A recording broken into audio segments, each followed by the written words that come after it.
everyone and welcome to Popcorn Anatomy, the channel in which we talk about literally everything as long as it's from a show or movie. In today's episode, we'll be covering a theory that has to do with the best Netflix series besides Daredevil and Orange is the New Black, Unbreakable Kimmy Schmidt, a series that despite its protagonist's backstory is perhaps the most optimistic and hilarious show out at the moment. Part of Kimmy's success though is due to the wild imagination and hilarious jokes of creators Tina Fey and Robert Carlock, the duo that also brought you the brilliant comedy series that ended a year before Kimmy Schmidt began, titled 30 Rock. That's right. Tina Fey and Robert Carlock is the duo that created both Unbreakable Kimmy Schmidt and 30 Rock. Remember their names because we'll be mentioning them a lot throughout this episode. Now, even if you haven't watched 30 Rock, you have to be both blind and deaf to not know that Unbreakable Kimmy Schmidt is full of 30 Rock references. Everything from inside jokes in the script to the brilliant cast in Kimmy Schmidt includes references to Fey and Carlock's other show. But wait, there's more. There's a third show in the mix here, and that's Mad Men. Yes, it's a drama, and yes, it takes place in the 1960s, but both shows, especially 30 Rock, are filled with Mad Men references. So much so that there is now a rabbit hole of internet theories about these three shows all being from the same universe. I'm here to clear these theories up, though.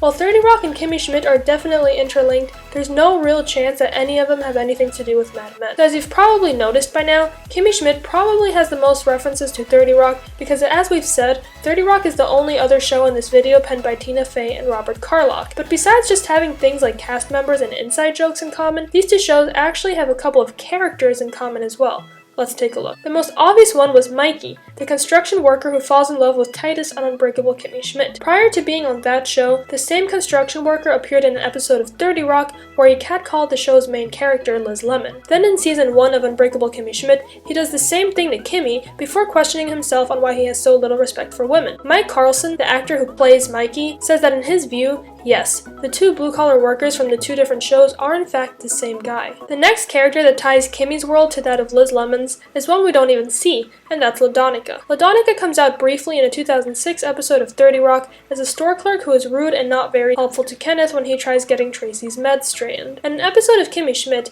Kimmy calls Jacqueline as she returns from a drugstore, and Jacqueline says that back in 2004, a drugstore employee named LaDonica told her to piss off, basically. If Jacqueline met LaDonica 2 years prior to Kenneth having met her, it would mean that LaDonica had been working at that drugstore for at least 2 years and was rude to all the customers. If you really think about it, it really makes a lot of sense for Kimmy Schmidt and 30 Rock to be from the same universe. Besides having their creators in common, both shows derive from the same preposterous logic and turn of events, and they both take place in the same settings, 21st century New York. It would really make sense for Kimmy to get catcalled by the same guy who catcalled Liz, or for Jacqueline to visit the same store and meet the same clerk as Kenneth because they all live in the same city. The last thing I'm going to talk about, which 30 Rock introduced to Unbreakable Kimmy Schmidt, is Old Spanish. We see this disgusting drink being created by a character in an episode of 30 Rock. Later we see Lillian sipping it out of a can on Unbreakable Kimmy Schmidt, which, as we've already established, definitely takes place in the same universe as 30 Rock. It all gets more weird though when you watch a season 6 episode of Mad Men and see Ted order the same drink. Mad Men is a very historically accurate show though, and Old Spanish is a fictional drink, which means that the reference was put there solely because the show's creator wanted to poke fun at 30 Rock's creators. Before you get too excited though, it would be impossible for Mad Men to exist in the same universe as Unbreakable Kimmy Schmidt and 30 Rock. Mad Men takes place approximately 50 years earlier. However, that doesn't mean we're not going to admit that Tina Fey and Robert Carlock outdid themselves with the references to this period drama in both of their shows. Remember Greg, the perv who in Mad Men left his wife to join the military? Well, the actor who plays him shows up in an episode of Kimmy, fresh out of the army and with PTSD. What about Don Draper's true identity, Dick Whitman? Remember the last episode of season 2 of Kimmy when the Reverend, played by the same actor, calls and says, "Kimmy, it's Dick"? And if you watch 30 Rock, you know the show is full of Mad Men references from beginning to end. So in conclusion, are 30 Rock and Unbreakable Kimmy Schmidt from the same universe? Definitely. All logical evidence points to it. While these two sitcoms are not directly connected to the drama that is Mad Men in any way, it's always fun to go Easter hunting between the three series and see what references you'll find in each of them. If you like this video, give it a thumbs up, subscribe, and if you want more film and TV, news, theories, and analysis, we upload every week. See you next time on Popcorn Anatomy.